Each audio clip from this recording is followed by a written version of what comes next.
जय हिंद बच्चों, आप सभी का स्वागत है 5 के पंच में। जी हां, फोर्स डिफेंस एकेडमी के द्वारा चलाया जाने वाला ये सेगमेंट्स बहुत ही अच्छा साबित हो रहा है।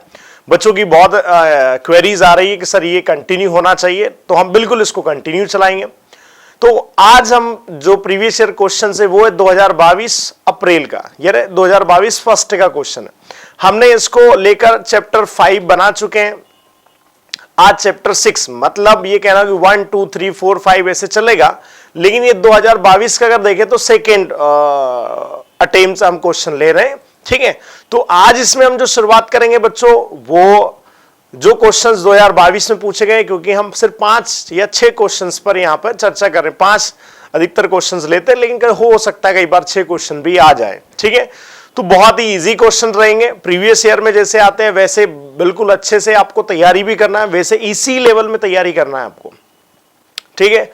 तो आइए शुरुआत करते हैं, ठीक है। तो ये 2022 फर्स्ट अप्रैल अटेम्प्ट का जो एनडीए का क्वेश्चन से लेकर आ रहा है। देखो, पॉलिटी से क्वेश्चन पूछा है, सेट नंबर ए में 106 क्वेश्चन नंबर पूछा है। Which one of the following does not fail under the jurisdiction of the apex code of India. पहली बात, एपेक्स कोड ऑफ इंडिया कौन है? भारत का सुप्रीम कोर्ट होता है। तो क्वेश्चन ये पूछा है कि भारत के शीर्ष न्यायालय की अधिकारिता जुडिशरी के अधीन निम्नलिखित में कौन सा नहीं आता है। बहुत अच्छा क्वेश्चन पूछा है। क्वेश्चन ये कह रहा है कि बताइए इनमें से सुप्रीम कोर्ट का कौन सा अधिकार नहीं है। सिंपल सा ये पूछना चाह रहे हैं। ओरिजिनल जुडिक्शन बिल्कुल है, हम पढ़ते ही है भाई ओरिजिनल जुडिक्शन के बारे में, तो ये तो है आर्टिकल 131 में पढ़ते हो आप। अपीलेट जुडिक्शन, अपील होता है 132 133 आप बिल्कुल पढ़ते हैं, ये भी है। कॉलेजिएट जुडिक्शन ये कहीं नहीं पढ़ते हैं हम, कॉलेजिएट जुडिक्शन ये कहीं नहीं पढ़ा जाता है। और एडवाइजरी जुडिक्शन भी हम पढ़ते हैं 143 में। तो सिंपल सा भाई, आरंभिक अधिकारिता है, अपीली अधिकारिता है, एडवाइजरी अधिकारिता है, लेकिन कौन सी नहीं है? तो आपका आंसर हो जाएगा सी, कॉलेजिएट। तो एक सिस्टम है, ना कि कोई एक जुडिक्शन होता है या कोई पावर होता है सुप्रीम कोर्ट। ये तो कॉलेजियम तो एक सिस्टम होता है जिसके तहत सुप्रीम कोर्ट के जज है जो अपॉइंट होते हैं। बहुत अच्छा क्वेश्चन है। तो मैं बोलूं क्वेश्चन बहुत इजी है, कॉमन सेंस वाले क्वेश्चंस होते हैं, बस हमें ढंग से पढ़ना है और उसका आंसर देना है। चलो next, which one of the following not a constitution या कॉन्स्टिट्यूशनल कमीशन ऑफ इंडिया।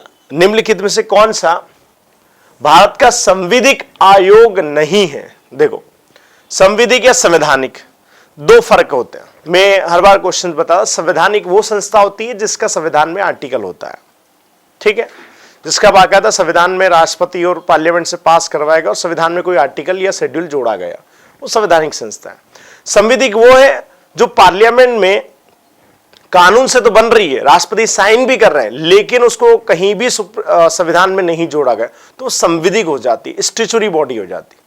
और एक होती है नॉन स्टैच्यूटरी, जो सिर्फ पार्लियामेंट के कहने पर ही बन जाती है, कैबिनेट के कहने पर बन जाती है, तो जैसे नीति आयोग हो रही है। तो इनमें से देखते हैं भाई कौन सा कॉन्स्टिट्यूशनल कमीशन नहीं है, संवैधानिक संस्था आयोग नहीं है। देखते हैं, national commission for schedule caste बिल्कुल है भाई, इसका 338 आर्टिकल भी है। कौन सा? 338 338 राष्ट्रीय अनुसूचित जाति आयोग बिल्कुल है। National commission for schedule tribe, इसका भी है, जनजाति आयोग भी है, 338 है, इसको भी संवैधानिक दर्जा मिला हुआ है। National commission for OBC backward class, इसका भी है भाई, 338 बी में है, ये 2018 में जोड़ा गया। फिर बाकी का बचा कौन? ऑप्शन डी, यानी नेशनल कमीशन फॉर वुमेन, राष्ट्रीय महिला आयोग। इसकी बहुत दिन से डिमांड चल रही है, लेकिन अभी तक इसको संवैधानिक दर्जा नहीं दिया गया, याद रखिए। तो आपका आंसर कौन सा हो गया?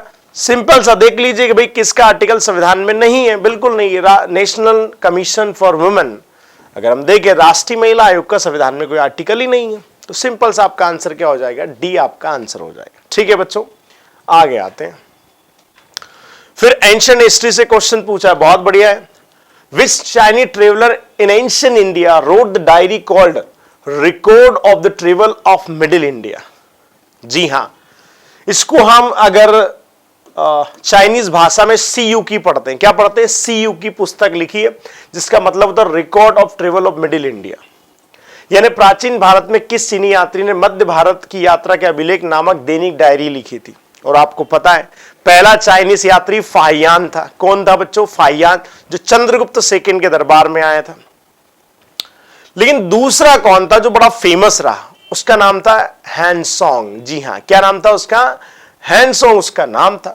अब देखिए हैंसोंग क्या चाइनीज में हम हैंसोंग, तो वांग हॉन्स ये नहीं है, विजिंग नहीं है, ली येबेडो नहीं है, तो ये है होंगजेंग। अगर हम यहां पढ़ने जाएंगे तो होंगजेंग इसको पढ़ेंगे, लेकिन ये यहां पर हैंसोंग, ये बिल्कुल इसी ने याद रखना मिडिल इंडिया, यानी जब ये मध्य भारत से जा रहा था उस समय भारत के राजा हर्षवर्धन हुआ करते थे, याद रखना। तो इसने हर्षवर्धन उत्तर भारत के राजा थे, फिर दक्षिण भारत में चालुक्य नरेश के यहां पुलकेशिन द्वितीय के दरबार में जाता है, फिर उसके बाद दक्षिण में पल्लव राजवंश नरसिंह वर्मन के दरबार में जाता है, तो पूरे भारत की यात्रा करता है। तो मिडिल इंडिया के बारे में भी वो लिखता है, भारत के बारे में बहुत अच्छी चीजें लिखता है। तो आंसर आपका हो जाएगा हैंसोंग। जी हाँ, क्या आंसर हो जाएगा? हैंसोंग।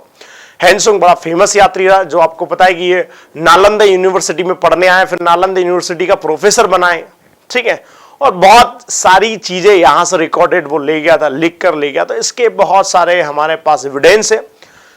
इसके बाद कहते हैं कि बौद्ध धर्म चाइना में बहुत तेजी से फैलना शुरू हुआ था। यही बहुत बढ़िया अच्छा क्वेश्चन है। देखिए नेक्स्ट देखते हैं। The election to the lower house of the parliament of India held in 2019 constitute. देखो अब एक क्वेश्चन थोड़ा पूछ लिया 2019 का, अब जबकि पेपर है 2022 का, लेकिन कॉमन सेंस का क्वेश्चन पूछा उन्होंने पूछा कि भाई जो 2019 में जो लोकसभा के चुनाव हुए वो कौन सी लोकसभा के चुनाव थे? क्या वो लोकसभा 14वीं थी, क्या वो 15वीं लोकसभा है, क्या वो 16वीं लोकसभा है या 17वीं लोकसभा है? अब आप ये काउंट मत करने लग जाना कि लोकसभा का कार्यकाल तो 5 वर्ष होता है, तो आजाद हुए 1950 में, तो भाई अभी तक हो गए 75 साल। कितने साल? 75। तो उसके हिसाब से हर 5 साल तो ये जो लोकसभा है 15वीं होगी। नहीं बच्चों, क्योंकि कई लोकसभाएं बीच में भी भंग हुई है। चुनाव के पहले भी लोकसभाओं के चुनाव हुए हैं, याद रखिए। तो याद रखना, आपको अप टू डेट रहना इन चीजों में। जब टीचर क्लास में पढ़ाए तो ध्यान रहना है। 2019 के जो लोकसभा चुनाव हुए थे वो 17वीं लोकसभा के चुनाव थे, याद रखना, जो 7 फेज में हुए थे, याद रखना। इनके चरण भी पूछे गए सीडीएस में एक बार, कितने चरण में हुए? तो 7 चरणों में चुनाव किए गए थे लोकसभा के। कौन सी लोकसभा थी? 17वीं। अब इसी 17वीं लोकसभा के जो स्पीकर है वो कौन है? ओम बिरला जी है। तो ये भी ऐसी चीजें आपसे पूछी जाती है, बिल्कुल याद रखिए, दिमाग में रखिए चीजों को, ठीक है। चलो नेक्स्ट क्वेश्चन की तरफ चलेंगे। Panchayati raj institution are primary institution of. जी हां, पूछा गया पंचायती राज संस्था की मुख्यतः किस प्रकार की संस्था, बताइए।